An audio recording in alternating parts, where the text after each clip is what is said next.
오늘 민수기 30장에는 소원 규례에 대해서 소개하고 있습니다.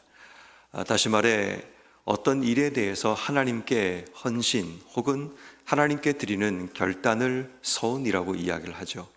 그 소원에 대한 규례를 오늘 성경에 소개하고 있는데 가장 먼저 기본적인 원칙은 2절 말씀입니다.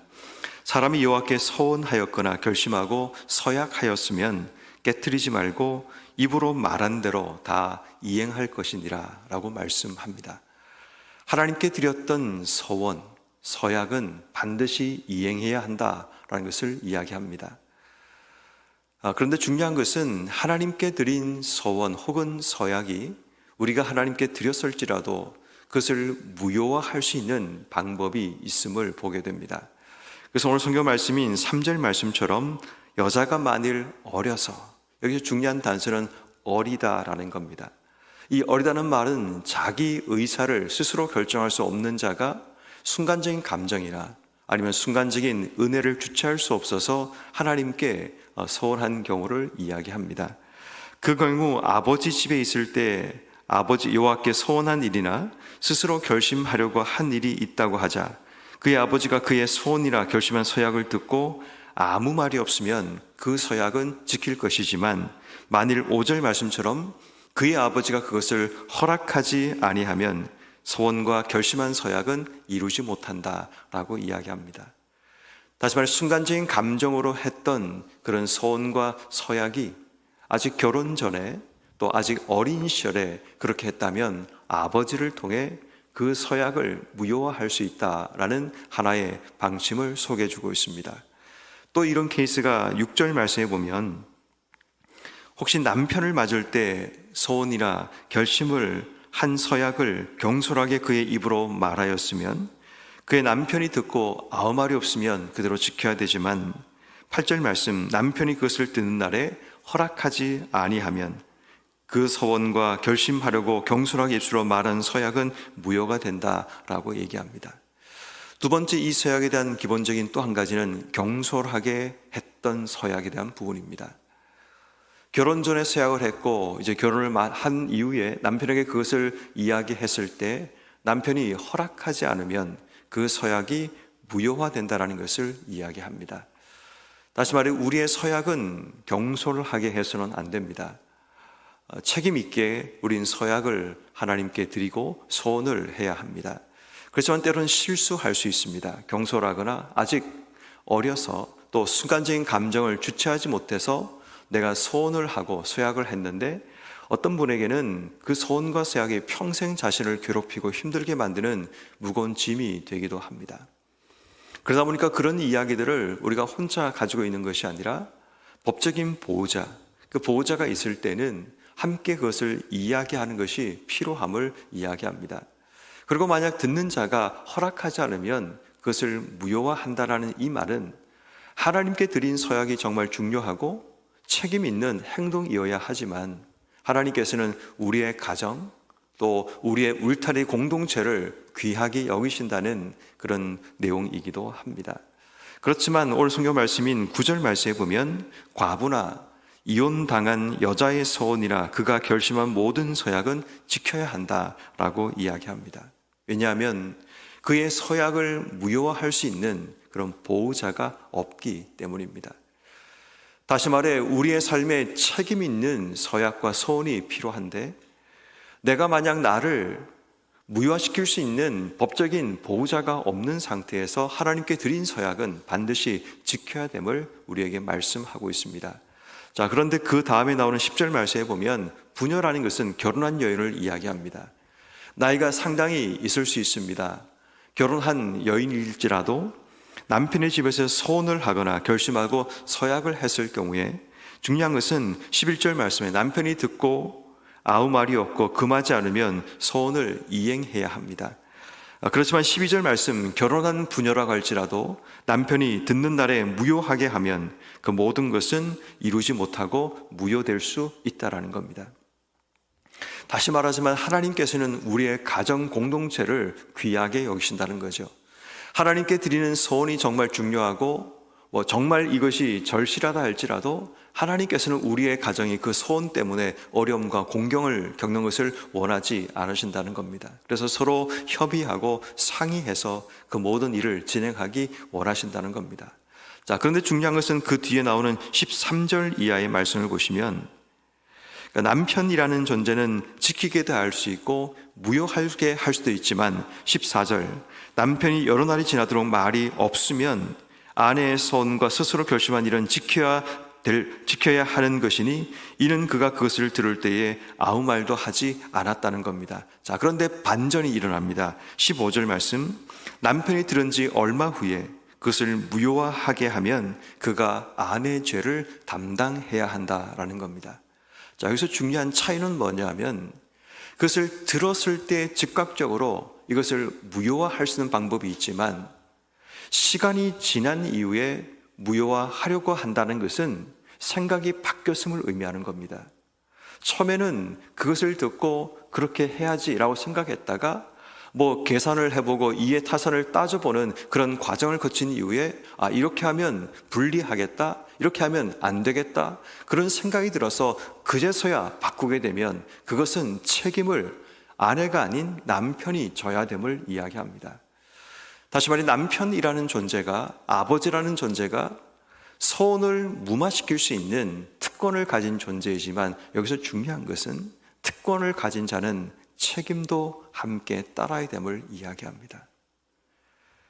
아내가 했던 소원을 남편이 책임지고 그에 대한 모든 것을 받아야 된다는 것, 그 죄를, 소원을 감당하지 않으려고 했던 모든 책임을 남편이 져야 된다는 사실을 우리에게 보여주고 있습니다.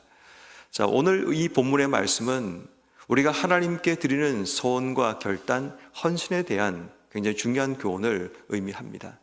가장 기본적인 원칙은 우리가 하나님께 소원을 했으면 책임 있는 자세로 소원을 감당하는 지혜가 필요합니다.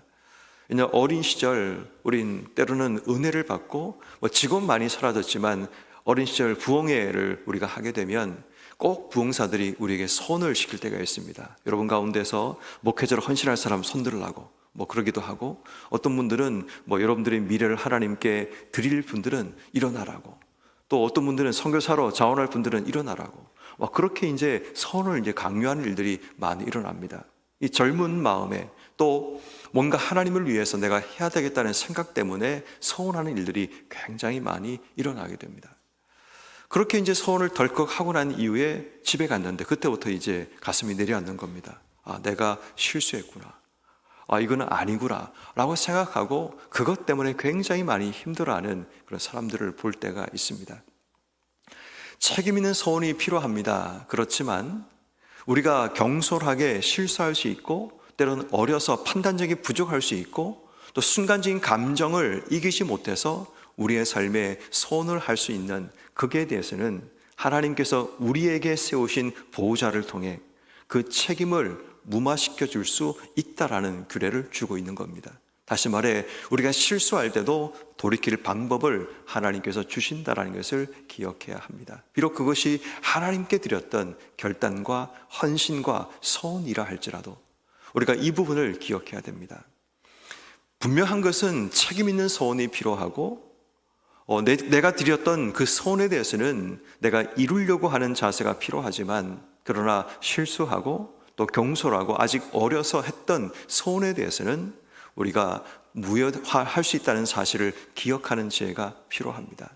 자, 그러나 중요한 것은 내게 보호자가 없다면, 이 말은 무슨 말인가 하면, 내가 모든 것을 책임져야 될 위치에 있다면, 혹은 내가 모든 것을 책임져야 될 나이가 되었다면, 오늘 성경 말씀에 보면 남자에 대한 소원에 대한 부분은 기록되지 않습니다. 이 말은 무슨 말인가 하면, 남자가 스스로 했던 그 소원이라는 것은, 그것은 나이가 어리든 나이가 많든 책임 있는 자리에 있든 그렇지 않든 자신이 책임져야 함을 이야기하는 겁니다. 그래서 내 삶에 보호자가 없는, 책임져야 될 위치에 있는 사람들은 정말 신중하게 소원과 결단을 해야 됨을 이야기합니다. 여러분, 우리의 삶에도 마찬가지입니다.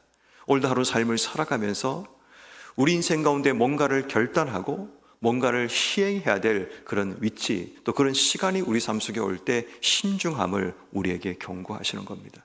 어떤 계약서를 쓰거나 아니면 어떤 일을 결단하고 하겠다고 생각할 때 그냥 덜컥 하는 것이 아니라, 그냥 순간적인 감정에 취해서 하는 것이 아니라, 깊이 생각하지 않고 경솔하게 어떤 말과 행동을 던지는 것이 아니라 올 하루 하나님께서 우리에게 신중하라라고 말씀하십니다. 왜냐하면 그 소원과 우리의 결정에는 책임이 따라오기 때문입니다.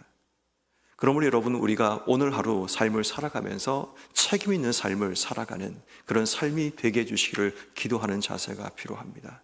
중요한 것은 내가 그 일에 대한 책임을 가지고 있는 부모가 되었든 아니면 남편이 되었다면 그 책임에 대한 그 책임을 져야 한다는 것을 기억해야 합니다. 내가 특권을 가진 만큼 특권에 따르는 책임이 내게 있다는 사실을 기억한다면 우리는 내 주변 사람들을 책임 있게 돌보고 또 책임 있게 그들을 지켜줄 필요가 있음을 우리에게 의미합니다. 다시 말해 남편, 아버지라는 책임을 가진 존재들은 가정에서 일하는 모든 일에 책임을 져야 될 존재들입니다. 그럼 모든 일에 신중하게 그 모든 일을 판단하고, 때로는 하나님 앞에서 우리가 해야 될 판단에 있어서 이해 타산을 따지지 말고 신중하게 판단하고 결정할 필요가 있다는 겁니다. 왜냐하면 내 한마디에 따라서 내가 즉각적으로 반응해야 될 부분에 반응하지 않고 연기하고 미루고 있다 보면 그 모든 일의 책임을 내가 져야 되는 그런 일이 일어나기도 하고, 또 내가 적극적으로 만약에 누군가의 소원에 대해서 허락하지 않음을 통해 그 소원을 무마시키고 무효시켰을 때 정말 어떤 일은 하나님께 가졌던 그 소원이 무너짐을 통해 깊은 고통 속에 또 상처 가운데 빠질 수도 있기 때문입니다. 그러므로 오늘 우리가 어떤 일을 결정하고 판단할 때 신중할 수 있는 지혜를 주시기를 기도해야 되고, 또 모든 일에 책임 있는 행동들을 할 수 있는 우리의 삶이 되게 해주시기를 기도해야 합니다. 하나님께 드리는 소원과 결단은 중요합니다. 왜냐하면 하나님께서 그 소원을 들으시고 주의 뜻을 돌이킬 수도 있기 때문입니다. 그러므로 우리가 하나님께 혹여나 하나님께 소원을 한다고 하면 신중하게 하나님께 소원을 하고, 하신 소원에 대해서는 책임 있게 우리가 그것을 감당하는 지혜가 필요합니다. 그러나 실수할 수 있는 우리의 연약함을 아시는 하나님께서 우리에게 세우신 보호자들을 통해 그 했던 소원들을 돌이키는 방법들을 우리에게 주셨다라는 것도 우리가 기억한다면, 오늘 우리가 이 땅 속에 부모라는 혹은 남편이라는 책임 있는 자리에 우리가 서 있다면 우리가 더 신중하게 모든 일을 바라볼 수 있는 지혜가 필요합니다. 결국 가나안 땅에 들어가서 이스라엘 백성이 해야 될 이 소원은 결국 하나님과 더 가까이 나가고 주님의 뜻을 우리가 함께 만들어가는 그 과정 속에 필요한 것이 소원입니다. 그런 의미에서 우리가 하나님께 소원하는 것은 때로는 의미 있고, 또 우리의 긴급하고 중요한 일에 하나님께 소원을 하는 것은 필요합니다. 그렇지만 책임 있게 신중하게 그 모든 일들을 감당해내는 올 하루 여러분 삶이 되기를 주의 이름으로 축원합니다.